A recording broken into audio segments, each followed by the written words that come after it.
질문과 토론의 과학. 오늘 이 두 분의 수학자를 모셨기에 인공지능 시대에서 우리가 과연 어떤 이제 대비를 해야 될지 좀 얘기를 나눠볼 텐데요. 먼저 인공지능 시대라는 게 어떤 특징이 있는지부터 얘기를 좀 해보면 좋을 것 같습니다. 어떤가요? 예, 많은 사람들이 뭐 인공지능에 대해서 기대를 많이 하고 이런 일도 할 거고 저런 일도 할 거고 그러면 우리는 어떻게 살지 이런 걱정들 많이 하시는데요. 저는 좀 관점이 다릅니다. 인공지능이 무슨 일을 인간이 하던 일을 어떻게 대체할까가 아니라 왜 필요할까에 대해서 생각해보는 게 먼저인 것 같습니다. 과거에 우리들은 정보라는 거가 사람이 필요할 때 기록했었고요. 그러니까 필요하다고 생각되어지는 거 구전했고 문자로 남겼고 요즘 세상에는 훨씬 더 많은 정보들을 갖다가 인간이 직접 사진도 찍을 수 있고 녹음도 할 수 있고 뭐 그렇습니다. 그런데 미래 시대에는 도저히 인간이 생산되어진 모든 정보들, 뭐 수많은 기계들이 쏟아낸 정보들을 갖다가 다 받아들이고 분석할 방법이 없을 것 같습니다. 그러면 누군가 그 중에 그 쏟아진 수많은 정보들 중에서 데이터 중에서 의미 있는 정보들을 갖다 끄집어내주는 역할을 해야 될 거고요. 그게 저는 인공지능한테 기대하는 첫 번째 질문이고 그런 관점에서 인공지능의 시대를 갖다 바라보는 거가 필요하지 않을까 이렇게 생각하고 있습니다.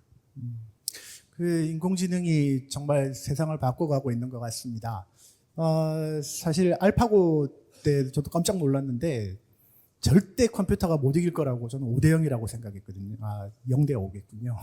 생각했는데 거꾸로 일이 벌어지더라고요. 굉장히 놀랐습니다. 사실 알고리즘적인 뭐 원리들은 대강 알고 있었지만 그런 게 통할 거라고는 생각 못 했는데 이 실제로 벌어지는 일을 보니 역시 수정구슬이 필요하다는 생각을 하게 되는데 이게 인공지능이라고 하는 게 우리의 예상과는 좀 다르게 작동하는 것 같습니다. 우리가 생각하지 못했던 부분들이 많은 것 같습니다. 사실 그러니까 그런 내용들을 더 잘 이해하기 위해서도 그 근본적인 원리를 파악해야 될 것이고 그런 게 사실은 수학이 필요한 부분이 아닐까 싶습니다. 사실 인공지능을 굉장히 두려워하는 경우들도 많죠. 뭐 영화나 이런 것들이 하도 디스토피아적인 것들을 많이 그리다 보니까. 근데 또 너무 그러는 것도 좀 필요 없을 것 같습니다. 저는 가끔 드는 예 중에 하나가 인공지능이 발전하는 게 이제 인간을 흉내내고 있으니까 마치 비행기가 새처럼 날 수 있잖아요. 근데 비행기의 원리를 모르면 저 비행기가 비행장에서 도망가면 어떻게 하지? 이러고 이제 걱정할 것 같습니다. 그럴 필요 없잖아요. 비행기가 도망가진 않을 텐데. 인공지능이 인간의 지적인 능력과 굉장히 비슷해지고 있지만 그렇다고 해서 얘가 뭐 당연히 인간을 지배할 거라든지 뭐 이렇게 생각할 것은 꼭 아닐 것 같습니다. 알파고가 한 판을 졌지 않습니까? 네. 그거는 알고리즘의 문제인가요? 제가 알파고가 아니라 모르겠는데 사실 알파고 아까 말씀도 하셨는데 그 몬테카를로 추리 탐색이라고 하는 방법을 쓰거든요. 가끔 알파고 그때 나왔을 때도 사람들이 이제 이게 브루트 포스라고 그러죠. 모든 경우를 다 해보아서 최선의 애를 찾는 것이 이렇게 오해한 사람들이 굉장히 많았는데 전혀 그렇지 않습니다. 그런 식으로는 전혀 바둑을 둘 수가 없죠. 그래서 저는 몬테카를로 추리 탐색이라고 하는 과정에서 뭔가 컴퓨터가 삐끗한 게 아닌가. 그러니까 랜덤하게 조사해 가기 때문에 정말 이세돌이 운적해 사람으로 치면 수일 깨다가 깜빡한 거죠. 그런 게 아닐까 하는 생각을 하는데 뭐 제가 알파고가 아닌 관계로 공부 좀 더 해보고 알려드리겠습니다. 예, 정말 말씀하신 대로 데이터의 홍수인 시대인 만큼 그것을 이제 분석하는 알고리즘은 정말 중요할 것 같습니다. 그런 맥락에서 이 수학이라는 게 인공지능 시대에서 어떤 주도적 역할을 하게 될 거라고 보세요? 아까 말씀드렸듯이 지금 조금 전에 하셨던 질문이 굉장히 어려운 수학적 질문입니다. 알파고가 도대체 할 수 있는 일이 뭔지, 그다음에 우리가 어떤 특별한 인공신경망을 이용한 인공지능을 만들었을 때 할 수 있는 일과 할 수 없는 일을 구별하는 방법이 뭔지 이런 것들을 이해하는 거, 더 나아가서 내가 주어진 문제에 적합한 인공신경망을 갖다가 만드는 방법이 뭐냐 이런 것들은 사실 아무도 가보지 않은 길인 것 같습니다. 그러니까 늘 그렇듯이 그 답이 수학적으로 풀릴지는 잘 모릅니다.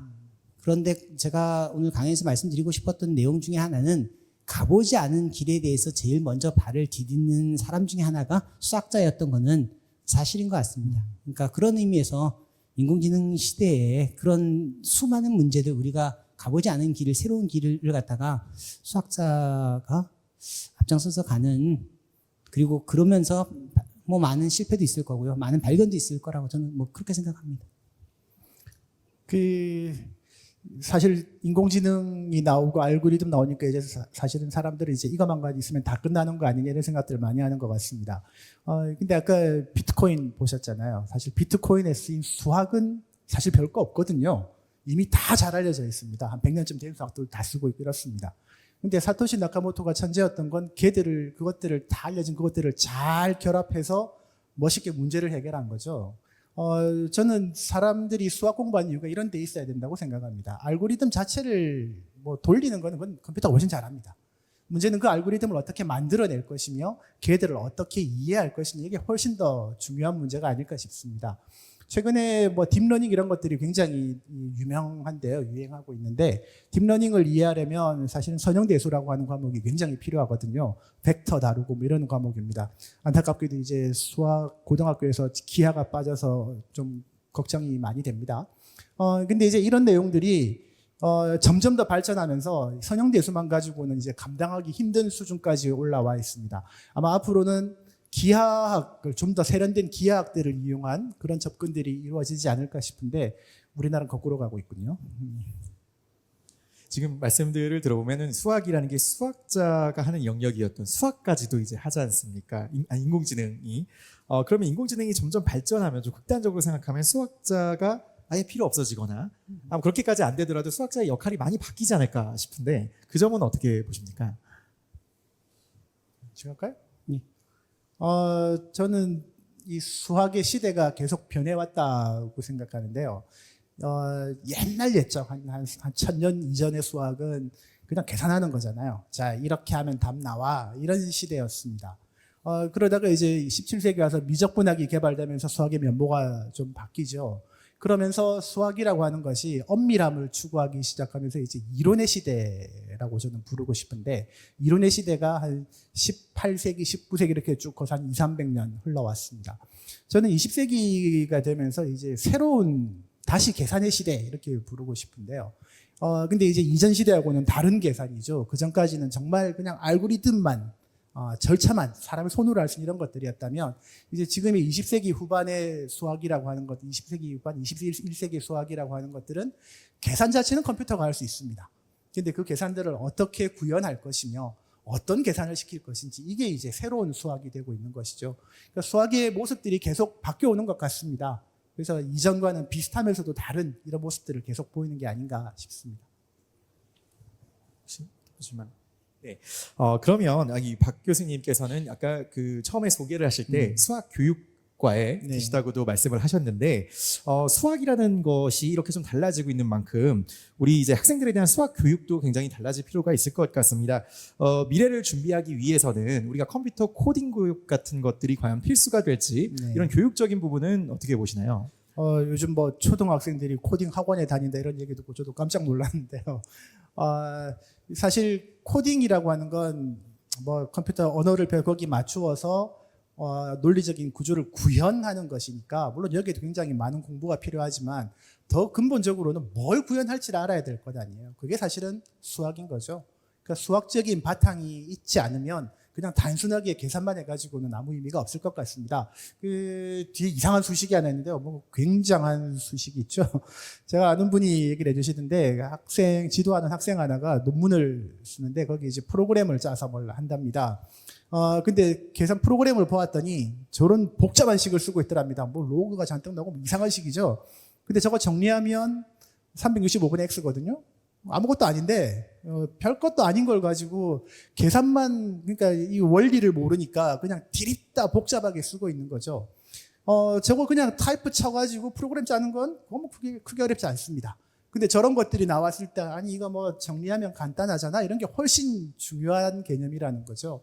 그 수학을 공부하는 이유가 이제 저런 것들을 우리가 얼마나 효율적으로 어떤 식을 이해하고 걔가 어떤 의미인지를 파악하고 이런 게 훨씬 중요하다는 뜻이 되겠습니다.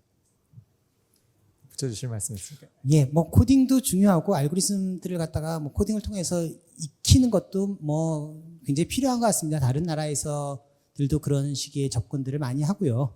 근데 한 가지 문제는 뭐냐면 우리는 수학조차도 단순한 계산 연습이라고 생각하는데 코딩을 가르친다고 하면은 그 안에 있는 알고리즘을 이해하고 그다음에 거기에 깔려 있는 생각이 무엇인가, 내가 이런 거를 새롭게 만드는 거 어떻게 해야 될 것인가에 대한 생각보다는 너무 기능적으로 되어져 버리지 않을까. 만약에 기능적으로 된다면 수학보다도 사실은 훨씬 더 단순한 기술이 되어질 위험성이 높아서 그런 점은 걱정입니다. 반대로 한다면 코딩에 대해서 관심을 가지고 그러는 건 좋은데 하면서 도대체 왜 이런 일을 할까? 그러니까 수학이 계산이 아니라 사고이듯이 프로그램도 마찬가지로 프로그램이라는 결과를 만드는 거가 아니라 한번 생각하는 그런 기회를 가지는 거가 꼭 필요할 것 같습니다. 예, 청중 여러분들께서도 계속 이 강연 시리즈를 들으시면서 아마 느끼시겠지만은 이 수학의 어떤 전문적 내용들보다도 이 수학적 사고라는 것 자체는 정말 우리 실생활과 관련해서도 굉장히 다양한 이 활용도가 있는 것 같습니다. 아마도 이런 강연 시리즈를 통해서 뭔가 얻어가시는 게 있다면 그런 부분이 아닐까 저도 생각을 해봤습니다. 지금까지 카오스 질문과 토론의 과학이었습니다. 다음에 또 만나요.